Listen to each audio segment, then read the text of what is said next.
I used to want to be on Rockefeller, then I turned into Jay. Sorry, Mr. Drizzy, for so much y'all talk. Silly me rapping about that I really bought. And that's around the time that your idols become your rivals. You make friends with Mike, but gotta AI him for your survival.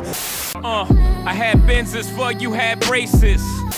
My favorite rappers either lost it or they ain't alive. Y'all kill X, let Zinneman live. Streets is done.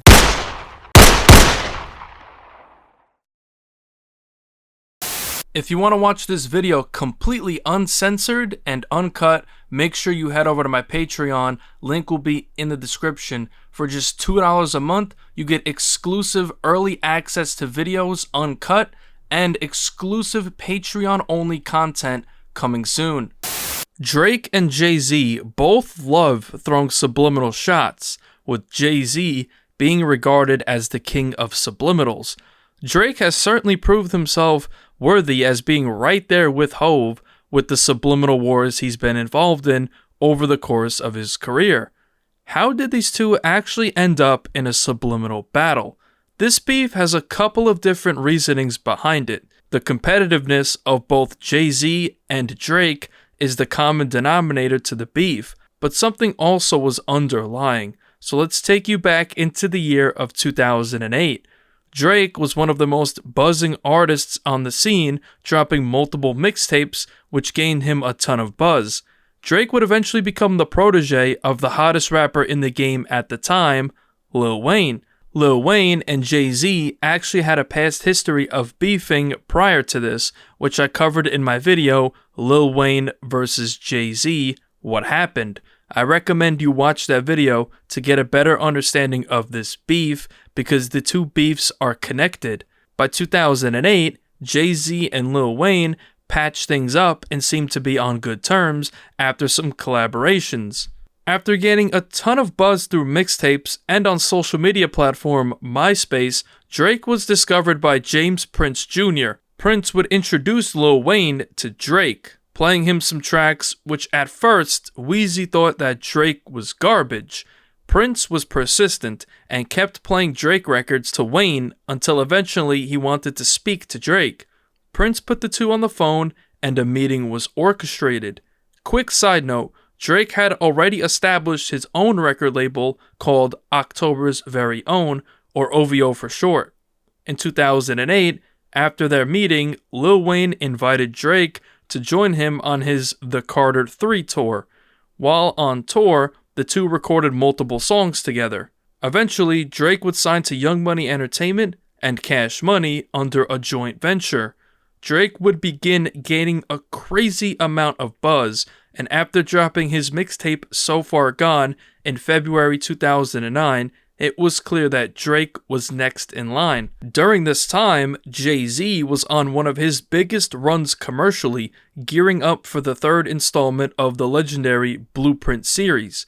Jay-Z, being a highly competitive rapper, was definitely putting Drake on his radar during his major blow-up, so the two would link up to do a track together called Off That, which was set to be the first single off of the Blueprint 3. This unfortunately did not end up happening due to the track leaking, which Jay-Z would put the blame mostly on the producer of the track, Timbaland.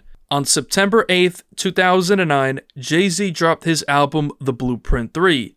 The track Off That with Drake would appear on this album, marking their first ever official collaboration. Now, Drake didn't have an actual verse on the record, just performed in the chorus, which most fans would be disappointed with. Track 9, titled A Star Is Born, is Jay-Z chronicling all the artists he witnessed become stars in the rap game. On the second verse, he says that Drake is up next. Drake's up next, see what he do with it. A week later, on September 15th, 2009, Drake dropped the So Far Gone EP. On this was a track called Fear, and on the second verse, Drake says that he didn't cry when Pac died, but will probably cry when Hove does. Then goes on to say that Jay-Z taught him values. Drake has cited Jay-Z as one of his inspirations, and he widely considers Jay-Z to be the GOAT of hip-hop. I never cried when Pac died, but I probably will when Hove does. The next month, on October 31st, 2009, Jay-Z was at Much Music in Toronto, and when asked about Drake, he gave him some advice. Okay, so Drake, amazing. I know that you're a fan, I know you work with him, and he speaks really highly of you. So, I mean, he is already at that point where he could blow up into craziness. So what do you wish that somebody would have told you at that point?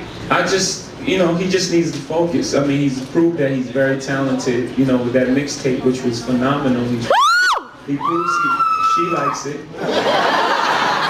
He proved that he's very talented, so he just has to maintain that focus because right now all the eyes are on him and not lose that. And I think he's gonna be fine. If he stays focused, he'll be fine. Good things? Okay, Yeah. Next one more photo. That same night, Drake and Jay-Z took to stage performing Drake's song Successful from So Far Gone. In December 2009, Drake did an interview with Wrap Up TV where he would reveal that he and Jay-Z did a song for his debut album called Light Up. The next year, on March 5th, 2010, Drake, along with Lil Wayne and Nicki Minaj, would take the stage at Jay-Z's Blueprint 3 concert at Madison Square Garden when Jeezy would bring all three of them out. On June 15th, 2010, Drake dropped his debut studio album Thank Me Later, which would debut at number 1, selling over 470,000 copies in the first week, making Drake the hottest up-and-coming rapper in the world. Track 10, titled Light Up, features Jay-Z, and on his verse, he would warn Drake about what's going to happen to him when he's at the top of the game, saying that they're going to start beef with him to try and take his spot. Drake, here's how they gon' come at you with silly rap fools trying to distract you. These lyrics aged extremely well, given that Jay-Z seemingly predicted what would happen to Drake later on in his career. Drake would speak on this collab in an interview with MTV News a week later. The joint with you and Jay-Z on the album, right? Mm-hmm. Now, I know you and Jay are cool, but it still has to be a little competitive when you go and lay in your verse and him going his lane in his verse, because I know you trying to eat him up, he trying to eat you up. Yeah. Now, when you listen to his verse, you be like, woo, he's going in, or same thing with Jeezy's verse or Wayne's verse. Yeah, usually when it's your album, you gotta do your verse first. It's kind of like rare that someone will send you a song and be like, get on my album. Did you ever want to do your verse over and be like, you know what? You know what, actually, my verse was way harder on Light Up before, and a song that I had used I had done a song, and then the song was never supposed to, nothing was supposed to happen with it, and it leaked. And then the bars from that song were just so hard. It was a song with Big Sean, and those bars, there were some bars on that song that fit so much better on Light Up. It made so much more sense. And the last night before mastering, I had to go in and switch the first 12 bars. So on Light Up, I lost my footing a bit. Jay came and killed me on that. Jay killed me. That's what I think anyway. Jay killed me on that. He was upset. He was upset on that record. Somebody pissed him off that day. But it was just the conversations me and Jay have. He's so intrigued by where my life is at, because it's almost like he's seeing it happen again for somebody else. So he was like, I'm just gonna tell you all I've learned. And it was a beautiful moment. I've really never heard Jay get that personal in a long time. On the track called Thank Me Now, from that very same album, it's speculated that Drake threw some shots at Jay-Z. On the first verse, Drake says that eventually your idols become your rivals, then saying that you make friends with Mike, meaning Michael Jordan, but have to AI him for your survival. Drake is referring to when a rookie Allen Iverson crossed up his idol, Michael Jordan. Drake is referring to Jay-Z, who frequently refers to himself as the Jordan of rap, saying that he's going to have to be like AI and cross him up to stay on top, with both having that competitive mindset. And that's around the time that your idols become your rivals. You make friends with Mike, but gotta AI him for your survival. Later that summer, Drake would bring out Jay-Z at the 2010 OVO Fest in Toronto to perform Run This Town. That same summer, Drake would do an interview with Tim Westwood to announce that he and Lil Wayne were planning on dropping a collab album together.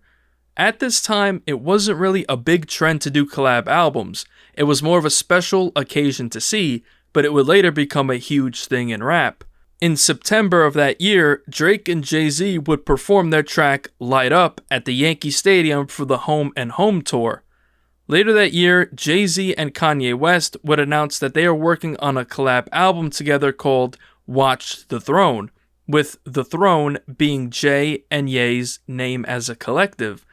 In January of 2011, Drake would claim that they both stole that idea from himself and Lil Wayne after hearing his Tim Westwood interview. I mean, you know that we still got to do that album. Yes, you still got to do that Some album. other guys are coming out with the album too. There's 2 other guys that are coming out with the album together. 2 other rappers that are coming out with an album together. I don't know where they got that idea, but... That same month, on January 11th, 2011, the first single from Watch the Throne dropped called Ham, where Jay-Z infamously dissed Birdman for his comments claiming that Lil Wayne has more money than him. If you want to know exactly what happened behind that, I highly recommend you watch my Lil Wayne versus Jay-Z video to get a better understanding. It would be after this that Drake and Jay-Z's friendship would fall apart, because Drake would directly inherit this beef from Lil Wayne. Plus, at the same time, Drake and Kanye West were starting to have their own differences, so it was just a disdain and a competition on both sides of the camp. On May 20th, 2011, DJ Khaled dropped his track I'm On One with Rick Ross, Lil Wayne, and Drake. At the end of Drake's verse, it's speculated that he sent subliminal shots towards Jay-Z and Kanye, saying that the throne is for the taking, telling everyone to watch him take it, which is a clear reference to Watch the Throne. I'm just feeling like the throne is for the taking. Watch me take it. Immediate speculation would begin circulating about this line, so Drake would take to Twitter that same day to deny that he was dissing Jay-Z. Hove diss? Hove, of all people, has not lost it. That's God Body Flow. That same day, as Drake was rolling out his second album, Take Care, he dropped a track called Dreams Money Can Buy on his OVO blog site. On this track, it's speculated that Drake sent more subliminals at Jay-Z. This track would eventually be re-released in 2019 on the compilation album Care Package. And I feel like lately it went from top 5 to remaining 5. My favorite rappers either lost it or they ain't alive. That summer, on August 29th, 2011, Lil Wayne dropped his album The Carter 4. On the track It's Good, featuring Drake and Jadakiss, Wayne would respond to Jay-Z's disses towards Birdman on Ham, where he would threaten to kidnap Beyonce and take out Jay-Z. Drake, on the other hand, would throw some shots towards Jay-Z as well, in defense of Lil Wayne and Birdman at the beginning of his verse. Please pardon my brother, he's just angry at you who don't have your heart in your rap shit. On November 11th, 2011, Drake would sit down with Billboard for an interview, and during the interview, he was asked about never winning a Grammy despite having 6 nominations at this point. In 2009, Drake's track Best I Ever Had lost to Jay-Z's track DOA. So in this interview, Drake speaks about how losing to Hove angered him. But the one that really got to me was when I lost to DOA for Best I Ever Had. That one to me was like, really? Not to say that Jay-Z isn't the most incredible rapper and that DOA wasn't a good song. I just felt like they had an option to give me a Grammy for a mixtape, and they just didn't do it, because it goes against the grain of everything that is traditional. On November 15th, 2011, Drake dropped his album Take Care. On the track The Ride, it's once again speculated that Drake took subliminal shots at Jay-Z. Getting older, I see no threat in Yoda. A couple of weeks later, Jay-Z would share a handwritten note on the OVO blog site congratulating Drake on selling 631,000 copies in the first week with Take Care, saying, quote, "Monster numbers comes in. Proud of your journey. Peace, Hove." After this, beef rumors would be quieted following Jay's comments, and things would settle down in 2012, and in 2013, Drake was gearing up for the release of his third album, Nothing Was the Same. Now by this time, Drake was just dominating. Everything he touched was a colossal hit record. On July 25th, 2013, Jay-Z did an interview with Elliott Wilson where he would speak on his competition with Drake, saying that Drake's the Kobe Bryant to his Michael Jordan. There's a respect thing there, but there's also a competitive thing, and it's done in the right way. He's definitely the one that's reared his head as the guy. He's definitely Kobe Bryant. That August, Drake brought out Kanye at the 2013 OVO Fest, where Ye would say that him and Jay wouldn't have done Watch the Throne if it wasn't for Drake putting so much pressure on them by taking over the game. And we wouldn't be able to make the music that we made. Me and Ho would have never made Watch the Throne if this wasn't putting pressure on us like that. On September 24th, 2013, Drake dropped his album Nothing Was the Same. On the track Pound Cake, Jay-Z is featured. Now it is said that Jay-Z actually ended up sending Drake 2 verses that were set to appear on his album Magna Carta Holy Grail, but he decided to send it to Drake instead to put on Pound Cake. On the first line of his verse, Jay-Z actually dissed Drake when he said that he had Benzes before Drake had braces. I had Benzes before you had braces. On part 2 of the track called Paris Morton Music 2, Drake would seemingly respond to Jay's line. Later in the verse, he says that he studied the game from past artists like Jay-Z, but now he's doing it better. Like I didn't study the game to the letter and understand that I'm not doing it the same and I'm doing it better.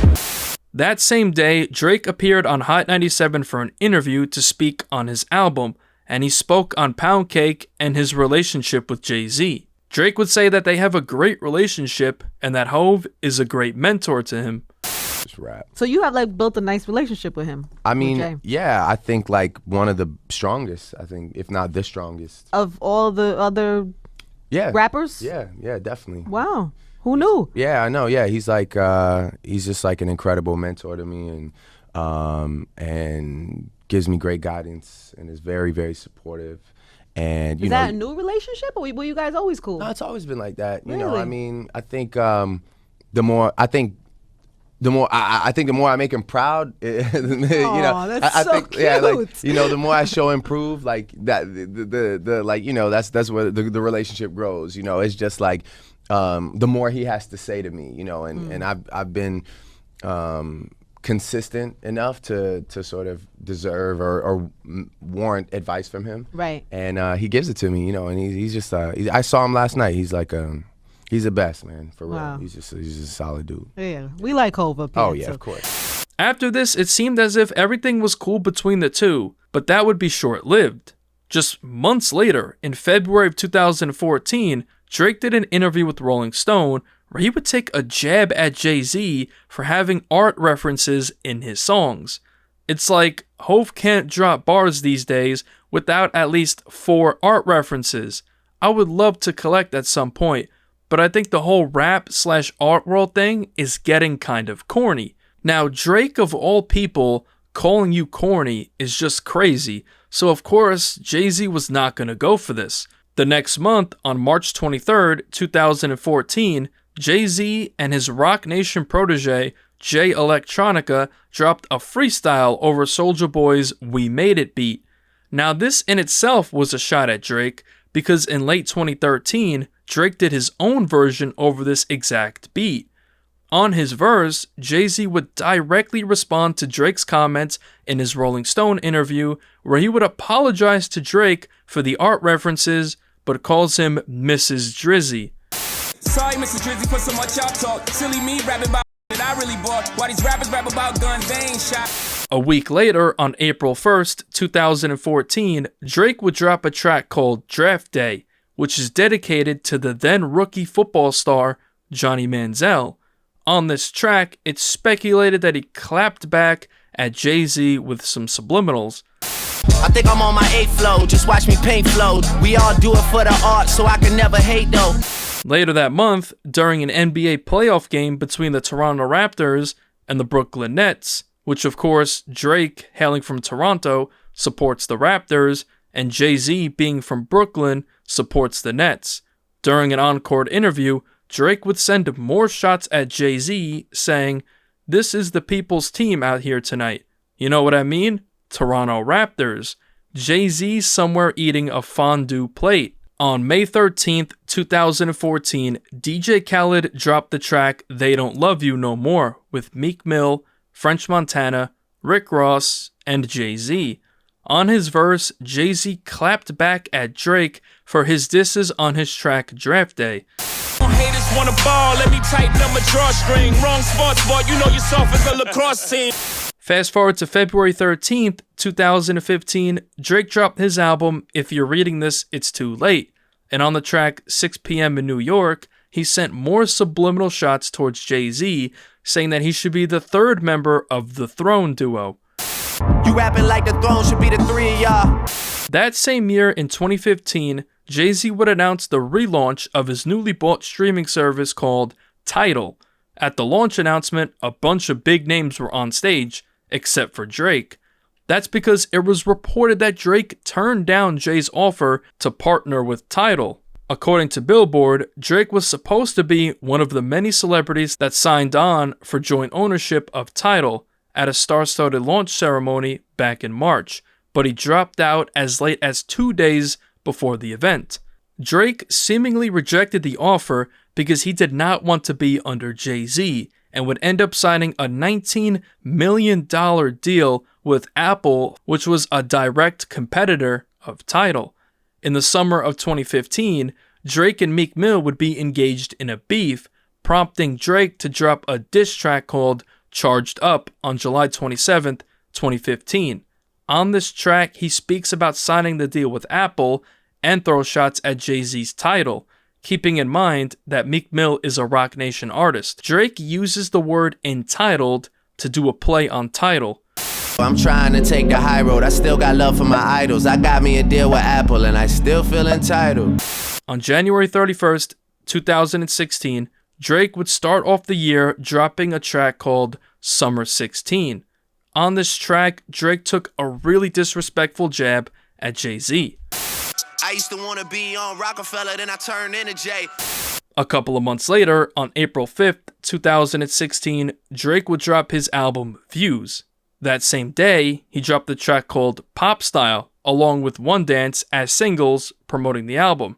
The tracks were released for exclusive digital download on iTunes. On the single version of the track, Pop Style features the duo of Kanye West and Jay-Z, listed as The Throne. On this track, Jay-Z just did a single line, not a verse.